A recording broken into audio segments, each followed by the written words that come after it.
Bonsoir à tous. Le saviez-vous? 78 millions de personnes ont été infectées par le VIH depuis le début de l'épidémie en 1981. 36 millions de personnes vivent avec le VIH dans le monde. C'est une contamination toutes les 17 secondes. Chaque année, c'est 2 millions de nouveaux séropositifs dans le monde. Mais qu'en est-il en Nouvelle-Calédonie? Restez avec nous, on en parle tout de suite.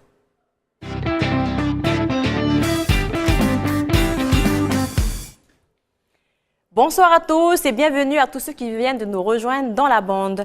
Avec nous ce soir, Karine Brier. Karine, bonsoir. Bonsoir. Alors, vous êtes la directrice de l'association Solidarité SIDA de la Nouvelle-Calédonie. Merci d'avoir répondu à notre invitation. Merci à vous. Karine, si vous êtes avec nous ce soir, c'est bien sûr pour parler de cette campagne SMS que vous avez lancée avec votre association. En quoi consiste-t-elle? Elle consiste à en faire on fait un petit appel à dons, on envoie un SMS, on tape don au 4125 et ces dons seront directement, juste le prix du SMS nous revient à l'association Solidarité SIDA pour aider les personnes qui vivent avec le virus du sida en Nouvelle-Calédonie. Merci Karine. Stéphanie est également avec nous ce soir, elle nous accompagne. Stéphanie, tu m'as confié tout à l'heure en préparant cette émission n'avoir jamais fait, toi par contre, de dépistage. Pourquoi ? Alors, bonsoir Aurélie, bonsoir Karine et bonsoir tout le monde. Alors effectivement, j'en ai jamais fait, j'ai l'impression d'être une mauvaise élève, vous me regardez. Et en fin de compte, c'est parce que j'ai jamais eu vraiment de comportement à risque. J'ai toujours été très prudente et j'ai toujours fait très attention, du coup, j'ai pas jugé utile d'en faire. Tout simplement. Merci Stéphanie de nous apporter ton éclairage. Alors le VIH ou le sida fait des millions de morts depuis son identification. Malgré les progrès dans la médecine, dans les recherches, plus d'1 million de personnes se contaminent au VIH chaque année dans le monde. Plus de 35 ans après le début de l'épidémie. Petit panorama sur la situation dans le monde, mais aussi en Nouvelle-Calédonie. Mais avant de lancer le débat, je vous propose de regarder cette vidéo que Stéphanie nous a trouvée.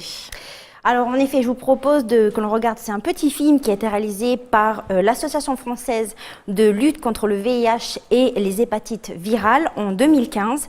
Donc le sida nous parle à travers la voix de Gaspard Proutz, un comédien et humoriste suisse. Donc c'est une vidéo qui m'a fait froid dans le dos car vous verrez que le sida est partout, il est omniprésent parmi nous. Bonjour. C'est marrant, j'ai l'impression qu'on se connaît. Ça devait être une banale soirée, mais laquelle? On fait tellement. Bon, en même temps, je m'en fous. Je suis là pour parler de moi. Et j'ai pas l'habitude, étant donné qu'avant, d'autres le faisaient à ma place. On parlait de moi tout le temps, partout. Je passais à la télé, c'était la consécration. Mais là, je sais pas. J'ai l'impression qu'on m'oublie. Je prends pas mal, hein, au contraire. Et puis, le plus important, au fond, c'est que moi, je les oublie pas, les gens. Je continue à être là, partout, tout le temps. Comme avant, en fait. Je suis un ami fidèle, mais sans la partie ami, vous voyez? Enfin bref, je sais très bien vous trouver. J'y suis aussi. À très vite. Merci. Une vidéo qui fait froid dans le dos. Qu'est-ce que vous en pensez, Karine? Ah oui, il est partout et en plus, lui, il n'a pas de discrimination, donc il aime tout le monde. Toutes les personnes qui ne se protègent pas peuvent prendre des risques et d'être aussi porteuses du virus du sida. Est-ce que c'est important d'effrayer pour faire prendre conscience? Effrayer, je dirais, jusqu'à présent, on utilisait ces techniques-là pour faire peur et qu'au début, ça marche un petit peu, mais qu'au final, les gens, au bout d'un moment, ils oublient. Donc, je pense que c'est mieux de parler, mettre en valeur la santé sexuelle et affective de manière positive et de dire que finalement, quand on se respecte, qu'on est quelqu'un d'unique, d'important, et que si on se respecte et qu'on prend soin de soi, là, on est un bon acteur dans sa santé sexuelle, mais qu'on prend soin de soi avec le préservatif et en faisant un dépistage, par exemple. Depuis 2016, le sida fait partie de la vie quotidienne de 250 Calédoniens. Karine, on l'a dit, l'association Solidarité SIDA appelle à la générosité des Calédoniens. Pour participer, il faut envoyer dons au 4125. Pourquoi lancer cette campagne de dons? Alors, déjà, je vais revenir juste, on a 263 personnes en Nouvelle-Calédonie qui sont porteuses. D'accord, ça a augmenté voilà. depuis... Chaque année, ça augmente entre 16 et 20 cas par an. Et pourquoi on lance cette campagne? Parce que nous sommes la seule association d'aide et de soutien sur tout le territoire. Jusqu'à présent, nos subventions faisaient qu'on avait un fonds d'urgence qui était important et depuis 3 ans, là, nos subventions sont en train de baisser. Cette année, les subventions ont impacté notre fonds d'urgence. Ce fonds d'urgence, il sert à quoi? Il sert pour des moments difficiles. Des fois dans la vie, quand on n'a pas de maladie, des fois c'est compliqué, on a des idées noires et puis des fois on fait un peu n'importe quoi. Quand on a le virus en plus, c'est un poids en plus parce que des fois, ces personnes n'ont pas d'endroit à qui en parler et c'est pour ça que c'est important quand on a des difficultés de prendre soin des personnes qui sont vulnérables. En prenant soin de ces personnes vulnérables, on les accompagne dans leurs problèmes financièrement, parfois ça peut être pour une aide alimentaire des fois, pour une petite aide de revenus, ou parce qu'ils ont eu un problème de voiture, ou parce qu'ils sont en arrêt maladie. Puis on sait très bien que quand on est en arrêt maladie, au bout d'un certain temps, la perte de salaire est importante et on ne peut pas faire front. Et donc nous, on essaye d'avoir une aide rapide. Après avoir passé, on a essayé d'égrener toutes les aides institutionnelles qu'on peut avoir, mais quand il n'y en a pas, on est là rapidement. Et donc cette aide, le petit SMS que vous allez faire, qui va s'impacter rapidement, dès que c'est le prix du SMS, va arriver directement pour l'association Solidarité Sida et donc pour aider les personnes qui vivent avec le virus du sida. Parce que je veux juste te dire, on croit qu'on ne connaît pas de personnes séropositives, mais peut-être qu'autour de vous, il y a des personnes séropositives et que finalement, si vous le saviez, vous aimeriez peut-être les aider. Voilà. Et pourquoi vous l'avez dit, vous êtes la seule association à œuvrer pour lutter contre le sida, pour accompagner les personnes malades du VIH. Pourquoi vos subventions ont baissé? Parce que la Calédonie, elle traverse une crise, on va dire, financière. On n'est pas la seule association impactée. Sauf qu'aujourd'hui, comme on est la seule, nous, on veut rester parce que pour nous, ça nous semble juste essentiel. Et puis, ça fait depuis 1996 qu'on est là. On n'aimerait pas voir tout ce qu'on a fait disparaître du jour au lendemain. Parce que c'est important, comme il dit, là, le virus du sida, là, le petit clip qui dit, c'est vrai qu'on le banalise, on a l'impression que c'est loin, mais finalement, c'est pas si loin que ça. Des fois, c'est beaucoup plus près qu'on pourrait l'imaginer, quoi. Et là, la campagne a commencé il y a quelques semaines de cela. Au moment du SIDAction, puisque comme le SIDAction en France, il est bien relayé, on a aussi eu envie, et nous, à ce moment-là, de dire, on est là. D'apporter votre pierre à l'édifice. Voilà, aidez-nous pour que nous, on puisse continuer d'œuvrer auprès des personnes dont on s'occupe, quoi. Vous avez récolté pas mal d'argent déjà ou il faut encore participer? Non, il faut encore participer. On n'a pas encore totalement les chiffres. Vous avez un but, Alors, on espère la faire en plusieurs fois. Donc là, c'est le lancement. Après, on espère en faire une un petit peu au milieu de l'année, en utilisant la Facebook. Et puis après, au moment de la Journée mondiale contre le sida, le 1er décembre. On essaiera de remettre encore Et vous espérez récolter combien à la fin de l'année? L'idéal, ce serait d'avoir 1 million. Comme ça nous ferait notre enveloppe telle qu'on l'a dès le départ. Alors, le dispositif de dépistage du VIH, Karine, n'est pas assez utilisé par la population. 18 000 tests du VIH sont effectués par an pour 160 000 personnes sexuellement actives. Karine, faut-il s'inquiéter de ces chiffres? Oui, puisque malheureusement, ou heureusement, les Calédoniens ont une vie sexuelle.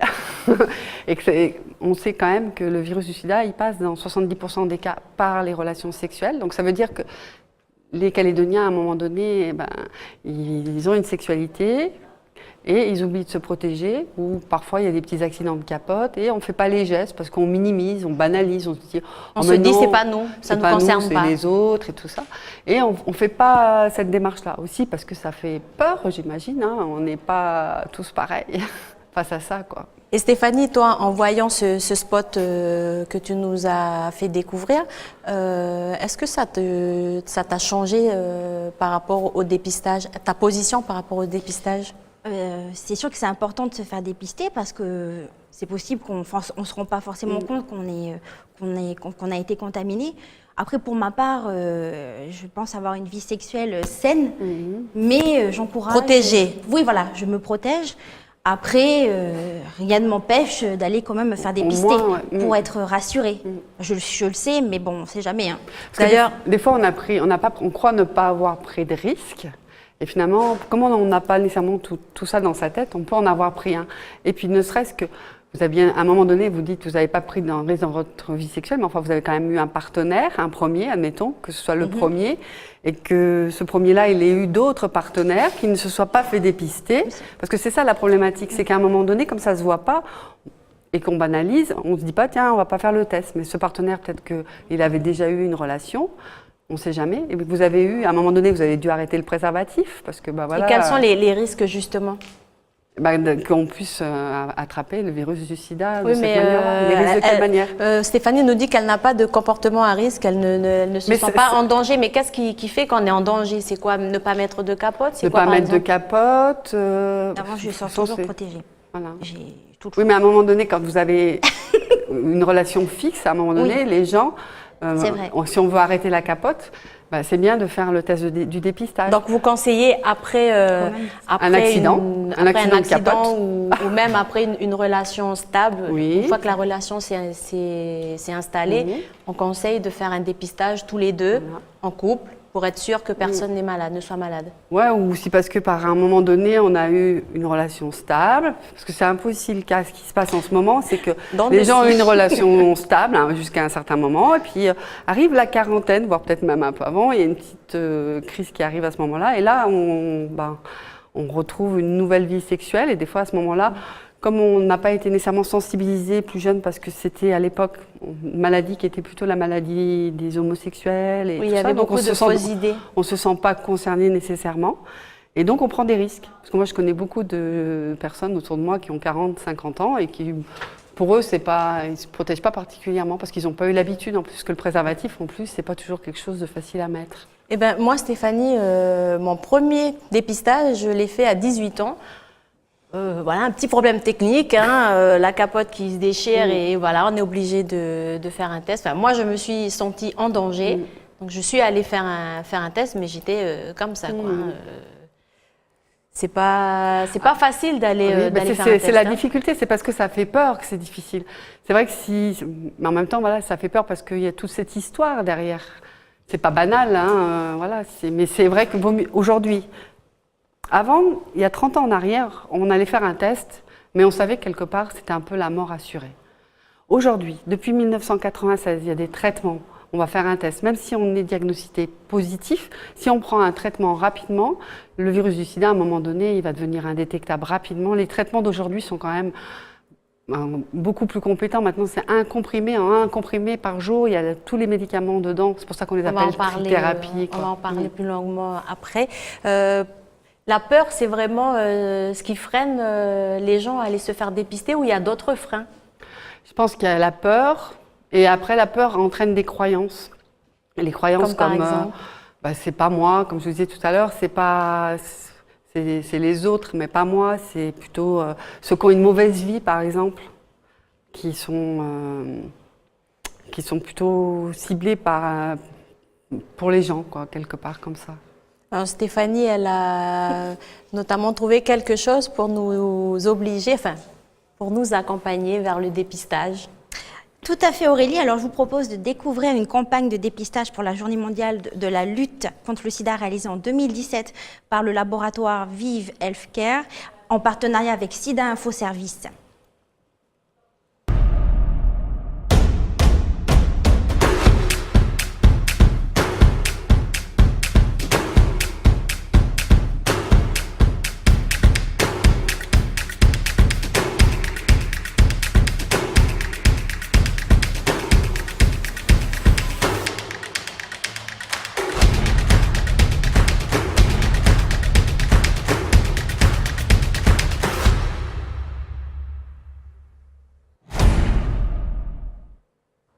Alors, t'y vas, Stéphanie? C'est ça. Tu me promets d'aller te faire dépister? Oui, j'ai le temps, j'ai encore toute l'année là. Karine, vous en pensez quoi? Ça, c'est comme ça. J'ai encore toute l'année. Non, mais oui, c'est vraiment, je rigole, mais c'est quand même un sujet sérieux, donc oui, j'y pense. En tous les cas, faire ce test, ça engage à un moment donné de se dire je suis responsable de ma vie et de ce que j'ai pu faire. Même si vous n'avez pas vraiment pris de risque, mais on ne sait jamais, des fois, on a peut-être pris un risque qu'on a minimisé ou qu'on a banalisé. Ça permet de faire le point. Et c'est vrai que le virus du sida, ça serait de se dire, ok, j'ai pris un risque, comme des fois, tout à l'heure je disais, on monte dans la voiture, on ne met pas la ceinture de sécurité, il ne se passe rien. Aujourd'hui, il ne se passe rien. Demain, il peut Et puis demain, il arriver peut se passer quelque chose. Et donc, se dire qu'à un moment donné, OK, j'ai pris un risque, bon, bah, je suis un être humain, je suis responsable, je prends mes responsabilités, je prends mon téléphone, je vais soit au dispensaire, soit chez mon médecin, soit un dépistage anonyme et gratuit. Et même si j'ai peur, ben, j'affronte, quoi. Alors, de nombreuses personnes qui, comme Stéphanie, n'ont jamais fait de test sous prétexte d'aller bien ou d'avoir une relation stable, il peut arriver qu'au cours d'un acte sexuel, il y ait un oubli ou que le préservatif se casse, tout simplement. Alors, Karine, comment ça se passe pour faire un test? Ben, ce que je vous dis, on va soit dans un dispensaire, on peut aller chez un médecin généraliste ou dans un dispensaire. Là, c'est anonyme aussi, puisque il y a la confidentialité, c'est le test qui ne sera pas anonyme. On peut aller chez la sage-femme aussi dans les dispensaires. Après, on peut aller dans les tests, dans les centres de dépistage anonyme et gratuit. On peut trouver l'adresse sur notre site, par exemple, où il y a www.solicida.nc. Là, on a toute la liste des médecins dépisteurs qui font du dépistage anonyme et gratuit. Anonyme, ça veut dire que quand on va faire le test, ce sera le test sanguin qui sera anonyme. On va vous donner une petite carte bleue que vous allez garder. Et 2-3 jours après, ça dépend des endroits où on est. Ça peut être 4-5 jours ou la semaine d'après. On revient avec sa carte et là, on a les résultats. Et après un acte sexuel où on se sent être en danger, combien de temps il faut attendre? Alors, je dirais, n'attendons pas. Il y a eu on a peur, on a fait quelque chose, Donc le lendemain même, on peut aller faire un test. Ce ne sera peut-être pas faire un test, mais en tout cas discuter déjà. Parce que ce qui est important, c'est de discuter de la santé sexuelle. Qu'est-ce que j'ai pris comme risque? Comment je vis ma santé sexuelle? Qu'est-ce que je fais pour mieux me protéger? Déjà, ça va permettre aussi à la personne de réfléchir. Puisque c'est vrai qu'il faut attendre 6 semaines avant que le virus on puisse le découvrir dans le sang. Mais n'empêche que ce premier entretien, si on est trop flippé, c'est bien d'aller voir quelqu'un, comme ça il va vous parler. Peut-être qu'il va même faire des tests, des autres infections sexuellement transmissibles. Et puis dans 6 semaines, on reviendra, on fera le test du VIH. Alors Karine, on l'a dit, hein, en province nord, on peut aller dans les dispensaires, dans les hôpitaux, et en province sud, on peut aller... Dans les dispensaires aussi, hein, parce qu'il y a aussi des CMS, comme ils appellent, à Païta ou à Caméré. On peut aller aussi à l'espace MP en centre-ville, ou à l'association Solidarité, SIDA, donc le lundi et le jeudi, de 16h30 à 18h30. Nous avons 2 médecins bénévoles, qui sont aussi des médecins sexologues, qui sont habitués à parler de la santé sexuelle et affective. Et donc, au cours d'un entretien, des fois, on peut aussi apprendre des choses sur sa santé sexuelle, sur sa sexualité, et peut-être aussi parce que notre but à nous, c'est de promouvoir une santé sexuelle épanouie, consentie, dans le respect. Au-delà du sida, c'est sensibiliser les personnes à une santé sexuelle plus épanouie. Bah oui, parce que quand on est bien dans sa vie sexuelle, on est bien aussi dans la vie ailleurs. Et vous êtes où exactement à Nouméa? Alors, on est au 48 avenue du Maréchal Foch. Vous voyez où il y a le monument américain. De l'autre côté, il y a une agence de voyage qui s'appelle Access Travel, qu'on contourne. Et on est juste là. Pas dû dire. Oh, pardon. C'est une agence de voyage qui s'appelle pas... Pardon. Et du coup, vous êtes là et on peut aller vous voir pour se faire dépister si vous êtes à Nouméa. Voilà, ou pour poser des questions, ou pour parce qu'on est toujours... nous, on est ouvert du lundi au vendredi et les gens peuvent venir. Il y a toujours quelqu'un pour répondre aux questions, peu importe les questions. Est-ce que l'aspect anonyme facilite la démarche vers un dépistage? Quand on a peur, quand on entend autour de nous. Parce que ce qui fait qu'on a peur aussi, c'est parce qu'on entend des fois des gens dire « Ouais, les gens qui ont le sida, il faudrait les mettre sur une île. » ou « Ah bon? Il faut les rejeter. » Existe ça? Oui. Ok. Voilà. Vous entendez ce genre de choses? Ou le sida, c'est la maladie des bateaux. Il n'y en a pas chez nous, il n'y en a pas dans notre monde. Donc quand on entend tout ça, c'est vrai que ça ne crée pas l'envie d'aller faire son test aussi. Mais bon, passer au-dessus de toutes ces croyances, et pour soi, c'est important, quoi, de savoir où on en est. Parce qu'après, on peut aussi mieux se protéger, mieux prendre soin de soi dans ces cas-là. Et vous accueillez autant les personnes atteintes du sida, mais aussi les familles? Oui, les personnes concernées qui le souhaitent. Et c'est important d'assurer cette cellule psychologique? Oui, parce qu'au départ, quand on apprend qu'on est séropositif, c'est un peu... Wow. ça fait un petit coup sur la tête, hein, même un gros coup. Et d'un seul coup, on peut être submergé par les émotions, le cerveau fonctionne plus bien. Et le médecin, il parle, mais on ne comprend pas tout bien ce qu'il raconte. Et donc, des fois, nous, on fait le relais par derrière. Les personnes, elles rentrent à la maison, elles se retrouvent avec une grosse émotion, une charge émotionnelle assez forte, des peurs, des idées reçues aussi qu'elles avaient. Et elles viennent à l'association, posent leurs questions, on les informe. Je dirais que plus une personne, peu importe la maladie qu'on a, hein, qu'on soit diabétique, qu'on ait un problème cardiaque, qu'on ait le virus du sida, mieux on est informé de comment fonctionne la maladie et mieux on va pouvoir prendre son traitement. Donc oui, c'est juste essentiel d'accueillir ces personnes-là, d'être à l'écoute, d'être dans l'empathie, dans le non-jugement, la bienveillance et répondre à toutes les questions qui se posent, oui. L'association Solidarité Sida Nouvelle-Calédonie est engagée depuis 1996 dans le soutien des personnes vivant avec le VIH, dans les actions de prévention aussi au changement du regard face à ces personnes. Stéphanie, vivre avec le VIH, c'est difficile. Hein? Alors moi, je pense que ça doit être difficile. Déjà, dans notre société, certaines personnes ont du mal à accepter les différences des uns et des autres. Donc là, quelqu'un qui est séropositif, je pense qu'ils doivent se sentir bien exclus en fait et seuls. Surtout qu'ici, on ne sait pas forcément comment on contracte la maladie. Alors on se dit, si on travaille par exemple avec une personne séropositive, à son contact, peut-être qu'elle peut nous contaminer et tout. Donc je pense que ça doit être assez difficile. C'est pour ça que je pense que c'est important de bien les accompagner. Oui, et puis rajouter aussi, comme vous parlez, c'est intéressant ce que vous dites là. Quand vous dites, il y a plein de personnes qui ont encore peur, voilà, si je suis en contact, je risque de l'avoir, si je mange dans la même assiette, je risque de l'avoir. Alors qu'aujourd'hui, ce qu'il faut savoir, les moustiques ne transmettent pas, on peut embrasser quelqu'un, on peut lui faire des câlins, on peut faire plein de choses, on peut vivre, on peut danser, on peut dormir dans le même lit. On peut même avoir des relations sexuelles avec une personne séropositive. Et c'est ça qui est important de comprendre, c'est quand même des êtres humains comme vous et moi, et qu'ils ont un cœur, qu'ils ont des émotions, qu'ils ont tout ça, quoi.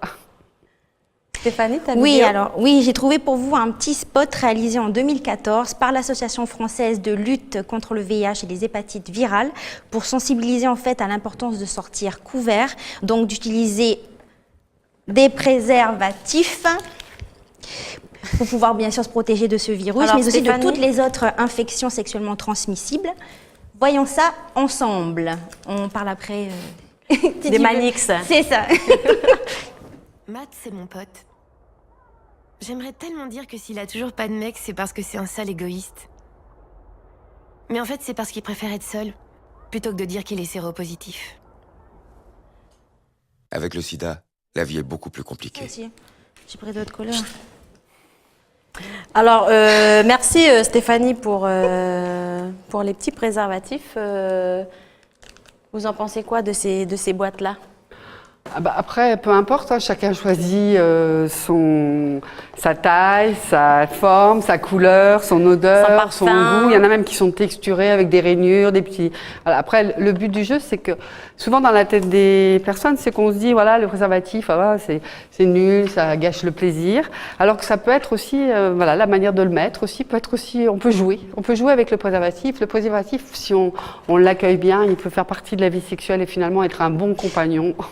Et là, on parle justement d'accompagnement dans la vie sexuelle. Dans ce spot de Stéphanie, on voit quelqu'un d'exclu qui ne veut pas rencontrer quelqu'un parce qu'il a peur de sa maladie. Est-ce que ça vous arrive chez vous ? Ça nous arrive aussi. C'est vrai qu'il y a des personnes, suite à l'annonce de leur séropositivité, ils deviennent abstinents, par exemple. Parce qu'ils veulent plus, ils ont peur de transmettre le virus du sida. C'est d'où l'importance, comme je le disais, dès le départ, d'avoir des bonnes informations. Parce que si la personne, elle reste avec ses idées reçues, et puis qu'elle a la personne à qui en parler, elle va pas pouvoir, elle va rester sur ses idées reçues elle-même. Et donc l'important, c'est de les accueillir, d'accueillir tous ces questionnements et de leur expliquer que finalement, quand on se protège, on risque rien, quoi.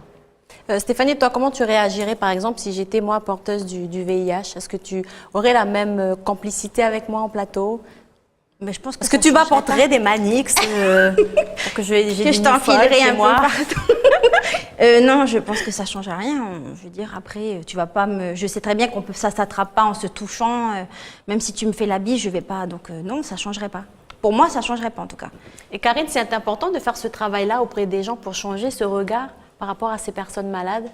Bah oui, c'est juste essentiel, puisque quand on commence à discriminer et à mettre quelqu'un de côté, déjà, on n'est plus des bons citoyens. Hein. Enfin, on est quand même tous différents, qu'on soit séropositif, ou on peut être blond, on peut être roux, on peut être homosexuel, on peut aimer les garçons et les filles, bah, peu importe finalement. Donc, c'est vrai que c'est d'accueillir ces personnes avec un regard positif, c'est juste essentiel, quoi. Oui, Stéphanie? Non. Tu avais quelque chose à rajouter par rapport au... Après, moi, ce que je voudrais dire, c'est qu'il y a des Manix, on les trouve en pharmacie, mais il y a aussi les cailloux caoutchouc qui sont un marketing social qui est subventionné par expliquez-nous le concept. Voilà, c'est comme en Calédonie, c'était compliqué au début pour les préservatifs. L'Agence sanitaire et sociale de Nouvelle-Calédonie a remis ce projet à l'association Solidarité Sida, qui s'est occupée de mettre en œuvre les préservatifs. Et donc, on a créé un marketing social du préservatif. C'est 100 francs les 12, c'est les cailloux caoutchouc. On peut les trouver dans les stations-service, dans les grandes surfaces. L'idée, c'était de mettre à disposition rapidement ce moyen de protection, pas cher, et donc subventionné par l'agence sanitaire. Donc, ça ne veut pas dire qu'il est de mauvaise qualité. Au contraire, c'est un produit de bonne qualité, mais qu'on a mis à moindre coût pour pouvoir être accessible pour tous. À 100 francs, c'est ça? Voilà, Il est toujours 100 à 100 francs les 12, oui. 100 francs les 12, bon, c'est une bonne affaire. Hein. Mm. Chaque année dans le monde, les nouvelles contaminations restent nombreuses, même si le nombre d'infections au VIH a chuté de 35% depuis les années 2000. On compte en 2015 2 millions de nouvelles personnes contaminées au VIH. Karine, comment évolue le nombre de contaminations chez nous? Est-ce que le chiffre est stable? Alors comme tout à l'heure je vous disais, on a à peu près entre 18 et 20 C'est une constante? À peu près, en moyenne, voilà, ça dépend des années, hein, mais en moyenne ça fait à peu près ça. Ce qui est important de dire par rapport à ça, c'est qu'il y a il y a au moins 50 personnes, selon l'OMS, il y a un calcul qui est fait, après je ne pourrais pas vous l'expliquer parce que c'est des algorithmes, en tout cas, au regard de notre épidémie calédonienne, on pourrait dire qu'il y a 50 personnes en Calédonie qui sont porteuses du virus du sida, mais qui ne le savent pas. 50%? 50 personnes. 50 personnes et qui ne savent pas, qui se baladent dans la nature, mais qui ne savent pas qu'ils sont... C'est beaucoup. D'où l'importance d'aller se faire dépister, parce que si on veut arriver Franchement, ça me fait peur. Hein, je ne pensais pas que c'était autant de personnes qui étaient susceptibles d'être porteuses du VIH. Et vous pensez que les campagnes de prévention qui nous martèlent depuis toutes ces années, elles portent leurs fruits aujourd'hui, en 2018 ? Alors, je pense que les campagnes marqueraient encore plus, seraient plus impactantes si, par exemple, on pouvait avoir les mêmes moyens que certains, comme je ne peux pas citer des noms, boissons que les jeunes aiment beaucoup, là, qui est marron un petit peu, si on avait les mêmes moyens et qu'on pouvait diffuser des spots régulièrement à la télé. Parce que l'idée de la prévention, c'est un peu comme le marketing, hein, plus on en parle, et plus ça intègre, voilà, ça permet d'intégrer des concepts, des idées et finalement de faire changer les comportements. Parce que ce qui est le plus compliqué, c'est de faire changer déjà les comportements des gens, les idées, les représentations. Donc oui, elles sont importantes, mais pour moi, à l'heure d'aujourd'hui, elles sont insuffisantes. Parce que quand nous, on fait par exemple des campagnes, ça a un coût et on n'a pas des subventions trop larges. Ça devrait être gratuit pour ce genre de choses. Toujours la même histoire, oui, le nerf de la guerre, dommage, l'argent. Parce que ce qu'il faut savoir, c'est que cette prévention, si on prévient, voilà, on amène la jeune génération et toutes les générations à prendre soin d'elles, ça a un coût la prévention, mais au final, vaut-il mieux pas prévenir que guérir. Mais on a tendance à oublier la prévention et faire que guérir. Alors que guérir, ça a un coût aussi, c'est plus cher. Est-ce qu'au plus haut, on en a conscience de ça? J'imagine, de nos institutions, j'ose espérer, en tout cas on essaye de le faire, mais c'est vrai qu'à un moment donné, quand il faut réduire les budgets, on réduit les budgets peut-être pas au bon endroit. Donc c'est votre avis, vous pensez qu'il ne faut pas... Il ne faut pas arrêter la prévention, parce que si on arrête la prévention, on arrêtera d'en parler, et si on arrête d'en parler, les gens ils iront... On oublie. Oui, puis les jeunes ils vont aller chercher sur les réseaux sociaux et pas nécessairement les bonnes informations, quoi. Alors, il suffit d'une fois, hein, vous l'avez compris, sans préservatif pour être contaminé par le VIH. Le préservatif est la seule protection efficace contre le VIH, mais aussi contre les autres IST, les infections sexuellement transmissibles. N'est-ce pas, Stéphanie? Tout à fait. Alors, je me suis trompée dans mes notes, hein, je tiens quand même à préciser. La vidéo qu'on a vue avant avec le jeune garçon qui n'a pas vraiment de vie amoureuse, en fait, c'est une vidéo extrait qui a été réalisée en 2016 par Théo Gosselin, un jeune photographe. Et donc, c'est des films, c'est la campagne qui traite du sujet. Avec le sida, la vie est beaucoup plus compliquée. Donc, justement, ce qu'on avait abordé. Non, je tiens à rectifier parce que je me suis... Non, je n'avais pas compris, excuse-moi. Je me suis emmêlé les pinceaux. Et cette fois-ci, Vous allez pouvoir découvrir le spot qui a été réalisé en 2014 par l'Association française de lutte contre le VIH et les hépatites virales pour sensibiliser à l'importance de sortir couvert. Voyons cela ensemble.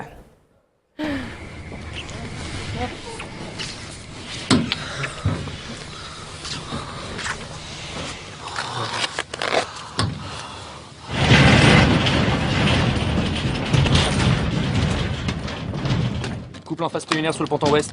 On procède à l'intervention. Verge en érection. Taille médium. Small. Alors pour le goût, on a nature, fraise, pomme. Fraise. On a banane aussi. Non, fraise, c'est bien fraise.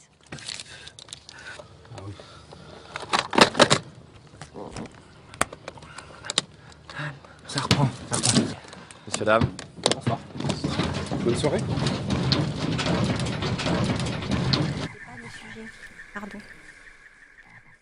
Merci Stéphanie pour tes précisions. Je sais que tu es très à cheval sur l'organisation de tes notes. C'est ça, moi comme avec quoi, mes préservatifs qui t'ont perturbé. Je t'ai perturbé. Alors la Nouvelle-Calédonie prend en charge médicalement les personnes porteuses du VIH à 100% et garantit efficacité et toute confidentialité.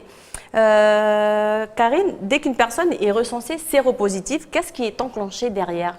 Alors déjà, dans un premier temps, il y a un numéro d'anonymat qui va lui être donné. Et après, des visites médicales, et une prise en charge, la possibilité d'avoir des traitements. Normalement, aujourd'hui, dès qu'on est séropositif, enfin diagnostiqué, le plus rapidement, les médecins enclenchent un traitement. Parce qu'on s'est rendu compte que plus le traitement était pris rapidement, plus il était efficace. Voilà, donc un petit peu. Après, il y a, en fonction des personnes, il y a des personnes qui vont être bien encadrées autour de leur famille, d'autres moins bien. Après, ça va dépendre, ça va dépendre des personnes, comment ils vont gérer leur situation, quoi. Alors, en 2014, la communauté internationale s'est engagée à mettre fin au sida d'ici 2030. Alors, première étape, d'ici 2020, c'est arriver à dépister 90% des personnes vivant avec le VIH, mettre 90% des personnes dépistées sous traitement et faire en sorte que 90% des personnes sous traitement ne transmettent plus le VIH. Si l'objectif 90-90-90 est atteint, le sida ne serait plus une menace pour la santé publique. Et ce, même en l'absence d'un traitement qui guérisse ou d'un vaccin. Alors la Nouvelle-Calédonie aussi s'engage, elle aussi, dans la lutte contre le sida. En 2017, elle a réalisé un spot avec des personnalités connues du pays. Regardez. Mes potes me disaient que le faire avec une capote, c'était moins fun. On était ensemble depuis longtemps et on se faisait confiance. C'était une aventure d'un soir et la capote a glissé. J'ai répondu à mes potes que je voulais vivre et pas seulement m'amuser. On a arrêté la capote après avoir fait le dépistage. J'ai eu peur et je suis allé me faire dépister. On a tous une bonne raison de le faire. Moi, je me suis fait dépister. Et toi? Et toi? Et toi? Et vous?